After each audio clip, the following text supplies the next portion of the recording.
عیسوی کو بیت المقدس پر عیسائی حملہ آوروں کا قبضہ ہوا۔ ہزارہ مسلمان مردوں، عورتوں اور بچوں کا قتل عام کیا گیا اور مسجد کو گرجا میں تبدیل کر دیا گیا۔ بعد میں اس کے کئی حصوں کو رہائش گاہوں کے طور پر استعمال کیا گیا۔ 12 اکتوبر سن 1187 عیسوی کو وہ عظیم الشان موقع آیا جب مسجد اقصیٰ عیسائی قابضین سے واپس مل گئی۔ یہ عظیم کامیابی بطل جلیل سلطان صلاح الدین ایوبی کے شہر فتح کرنے پر حاصل ہوئی۔ سلطان نے عمارات اور مسجد میں تبدیلیوں کو ختم کیا، پھر مسجد اقصیٰ اصلی حالت پر لائی گئی۔ مسلمانوں نے مسلسل 1 ہفتے تک پانی اور عرق گلاب سے غسل دیا۔ عظیم الشان نادر ممبر سلطان صلاح الدین غازی نے حلب میں تیار کرا کے مسجد میں نصب کیا۔ 15 اگست سن 1967 عیسوی بڑے کرب کا دن تھا جب ایک آسٹریلوی یہودی سیاح مائیکل روہن نے اسرائیلی حکومت کے ایما پر مسجد اقصیٰ میں آگ لگا دی۔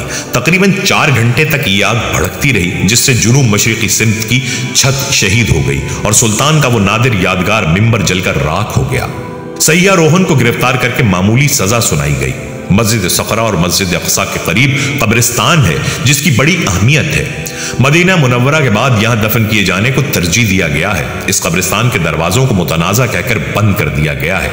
یہودیوں کا عقیدہ ہے کہ انہی دروازوں سے مسیح علیہ السلام یروشلم میں داخل ہوں گے۔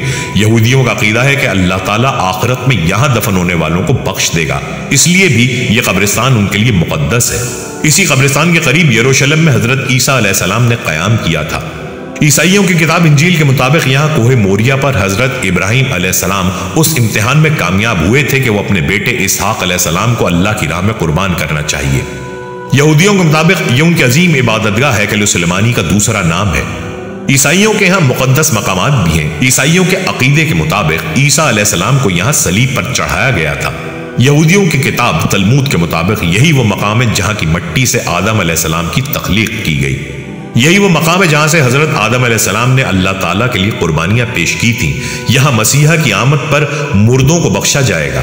یہاں ٹیلے کے ٹھیک نیچے مغربی دیوار ہے جس کو دیوار گریہ کہا جاتا ہے۔ یہودیوں کا دعویٰ ہے کہ یہ دیوار ان کی قدیم عبادت گاہ کا بچا ہوا حصہ ہے، اس لیے ان کے لیے عبادت کی سب سے مقدس جگہ ہے۔ یہودیوں کا دعویٰ ہے کہ یہاں ہیکل سلیمانی تھا جسے 586 قبل مسیح بابل حکومت نے تباہ کر دیا تھا۔ بعض مورخ کہتے ہیں یہاں دوسرا عبادت خانہ تھا جسے رومی فوج نے سن 17 عیسوی میں تباہ و تاراج کر دیا تھا۔ اس دیوار سے لگ کر یہودی اپنی مقدس عبادت گاہ کی تباہی کے غم میں گریہ کرتے ہیں، اس لیے اس دیوار کو دیوار گریہ کہتے ہیں۔ دیوار گریہ کو عربی میں المبلکی، انگریزی میں ویلنگ وال کہتے ہیں۔ حرم کے وسط میں ایک چبوترے پر ایک مخروطی گنبد قبۃ الصخرہ ہے۔ حرم کے چاروں طرف حجرے ہیں۔ شمالی دیوار کے حجروں میں عربی یونیورسٹی تھی۔ جنوبی سمت مختصر عجائب گھر ہے جس میں مختلف نوادرات ہیں۔ مغربی دیوار سے ملحق ایک حجرے میں شریف حسین شریف مکہ اور قریب میں مشہور مجاہد آزادی ہند مولانا محمد علی جوہر مدفون ہے۔ اس مغربی دیوار کے بیرونی حصے کا نام دیوار گریہ ہے جس کا طول 60 فٹ ہے۔ دیوار کے نچلے حصے میں بادشاہ ہیروڈ کے زمانے کے بڑے بڑے پتھر نہایت خوبصورتی سے لگے ہوئے ہیں۔ اوپری حصے پر رومی طرز کے بڑے بڑے پتھر نصب ہیں۔ دیوار پر جدید طرز کی نقش و نگاری کی گئی ہے۔ اس دیوار کی اہمیت یہودیوں کی تاریخ اور دینی نسبت سے ہے، خاص طور پر یہودی مرد و زن مذہبی تہواروں کے علاوہ ہر سب ہفتہ واری دیوار گریہ کی زیارت کرتے ہیں۔ حالانکہ یہ دیوار حرم کی ہے اور حرم کی تعمیر حضرت عمر رضی اللہ تعالیٰ عنہ کے عہد میں خود مسلمانوں نے کی۔ دوستو، مسجد اقصیٰ کی تاریخ پر اگر نظر دوڑائیں تو معلوم ہوتا ہے کہ مصریوں کی غلامی سے رہائی کے بعد جب صحرائے سینا میں بنی اسرائیل کو سیدنا موسیٰ علیہ السلام کے ذریعے سے باقاعدہ شریعت عطا کی گئی تو ساتھ ہی حضرت موسیٰ کو یہ ہدایت بھی کر دی گئی کہ وہ بدنی اور مالی عبادت کی مختلف رسوم ادا کرنے کے لیے خیمے کی شکل میں بنی اسرائیل کے لیے ایک عبادت گاہ بنائیں۔ اس خیمے کی بناوٹ، اس کے ساز و سامان اور اس میں ادا کی جانے والی رسوم کی پوری تفصیل خود اللہ تعالیٰ نے حضرت موسیٰ کو سمجھائی۔ توریت میں اس خیمے کا ذکر خیمہ اجتماع، مقدس، مسکن اور شہادت کا خیمہ کے مختلف ناموں سے کیا گیا ہے۔ حضرت موسیٰ کو یہ حکم بھی دیا گیا کہ وہ خاص وضع کا ایک صندوق بنا کر اس میں توریت کی الواح کو محفوظ کریں اور اسے خیمہ اجتماع میں ایک مخصوص مقام پر مستقل طور پر رکھ دیں۔ توریت میں اس کو عہد کا صندوق کے نام سے یاد کیا گیا ہے۔ یہ ایک متحرک اور قابل انتقال عبادت گاہ تھی جس کا حکم صحرائے سینا میں بنی اسرائیل کے موبائل یعنی عارضی قیام اور مسلسل نقل مکانی کے پیش نظر دیا گیا تھا۔ اس کے ساتھ ساتھ توریت میں بنی اسرائیل کو یہ حکم بھی دیا گیا ہے کہ جب وہ بیت المقدس کو فتح کر لیں تو اللہ تعالیٰ کی طرف سے مقرر کردہ جگہ پر عبادت گاہ تعمیر کر کے قربانی، نذر اور دیگر شرعی رسوم وہیں ادا کیا کریں۔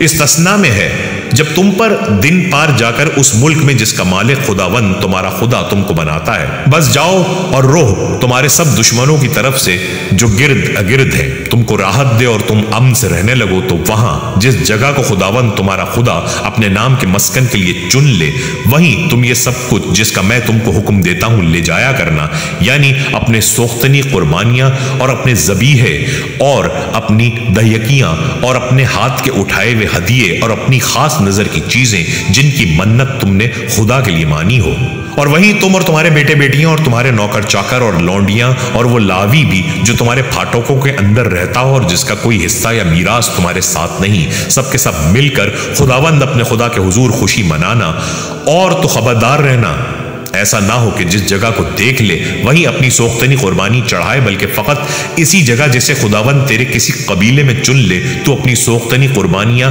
گزارنا اور وہیں سب کچھ جس کا میں تجھ کو حکم دیتا ہوں کرنا۔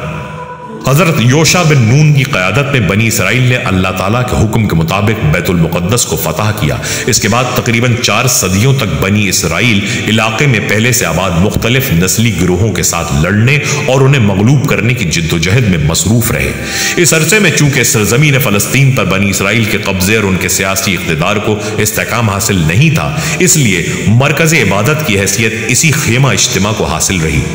4 صدیوں کی مسلسل جد و جہد کے بعد آخر سیدنا داؤد علیہ السلام کے زمانے میں بنی اسرائیل ان کی قیادت میں مقامی گروہوں کو بڑی حد تک کچلنے اور ایک مستحکم سلطنت کی بنیاد رکھنے میں کامیاب ہو گئے، تو اللہ تعالیٰ کی طرف سے حضرت داؤد علیہ السلام کو ایک باقاعدہ مرکز عبادت تعمیر کرنے کی ہدایت ملی۔ حضرت داؤد نے اس مقصد کے لیے ارنان یبوسی نامی شخص سے اس کا ایک کھلیان خریدا جو کوہ موریہ پر واقع تھا، اور تعمیر کے لیے ابتدائی تیاریاں شروع کر دیں۔ تاہم اپنی حیات میں وہ اس مرکز عبادت کو تعمیر نہ کر سکے، اور اپنے فرزند سیدنا سلیمان علیہ السلام کو اس کی تعمیر کی وصیت کرتے ہوئے معبد کا تفصیلی نقشہ انہیں سمجھا کر دنیا سے رخصت ہو گئے۔ حضرت سلیمان نے اپنے والد کی وفات کے بعد اپنے دور حکومت میں اس نقشے کے مطابق مقررہ جگہ پر ایک شاندار عبادت گاہ تعمیر کرائی جو سولمنز ٹیمپل کے نام سے معروف ہے۔ تاریخ میں ہیکل سلیمانی کہتے ہیں۔ اس کی تعمیر سن 950 قبل مسیح میں مکمل ہوئی۔ اپنی شان و شوکت اور جاہ و شکوہ کے لحاظ سے یہ عمارت عجائبات عالم میں شمار ہوتی تھی۔ اس کی تعمیر کی پوری تفصیل سلاطین 8:106 اور تواریخ 5:203 میں مذکور ہے۔ قرآن مجید کے بیان کے مطابق اس کی بڑی بڑی محرابوں کی تعمیر کے لیے سلیمان علیہ السلام نے ان جنات سے بھی مدد لی تھی جنہیں اللہ تعالیٰ نے ان کے لیے مسخر کر دیا تھا۔ خیمہ اجتماع کی جگہ ہیکل سلیمانی کو بنی اسرائیل کی عبادات اور مذہبی رسوم کے لیے قبلہ اور ان کی مذہبی و اجتماعی زندگی کے محور و مرکز کی حیثیت حاصل ہو گئی۔ سوختنی قربانیوں کے لیے مذبح 8 اور عہد کے صندوق کے لیے ایک خاص کمرہ اسی معبد میں تعمیر کیا گیا۔ اس کی تکمیل کے موقع پر سیدنا سلیمان علیہ السلام نے اللہ تعالیٰ کے حضور جو دعا کی اس سے واضح ہے کہ بنی اسرائیل کے لیے اس عبادت گاہ کو اس طرح ایک روحانی مرجع و مرکز اور مصابت للناس کی حیثیت دے دی گئی تھی جس طرح بنی اسماعیل کے لیے مسجد حرام کو۔ کتاب مقدس میں ہے، اور سلیمان نے اسرائیل کی ساری جماعت کے روبرو خداوند کے مذبح کے آگے کھڑے ہو کر اپنے ہاتھ آسمان کی طرف پھیلائے اور کہا، اے خداوند میرے خدا، اپنے بندے کی دعا اور مناجات کا لحاظ کر کے اس فریاد اور دعا کو سن لے جو تیرا بندہ آج کے دن تیرے حضور کرتا ہے، تاکہ میری آنکھیں اس گھر کی طرف یعنی اس جگہ کی طرف جس کی بابت تو نے فرمایا کہ میں اپنا نام وہاں رکھوں گا دن اور رات کھلی رہیں، تاکہ تو اس دعا کو سنے جو تیرا بندہ اس مقام کی طرف رک کر کے تجھ سے کرے گا، اور تو اپنے بندے اور اپنی قوم اسرائیل کی مناجات کو جب وہ اس جگہ کی طرف رک کر کے کریں سن لینا، بلکہ تو آسمان پر سے جو تیری سکونت گاہ ہے سن لینا اور سن کر معاف کر دینا۔ اگر کوئی شخص اپنے پڑوسی کا گناہ کرے اور اسے قسم کھلانے کے لیے اس کو حلف دیا جائے اور وہ آ کر اس گھر میں تیرے مذبح کے آگے قسم کھائے، تو تو آسمان پر سے سن کر عمل کرنا اور اپنے بندوں کا انصاف کرنا۔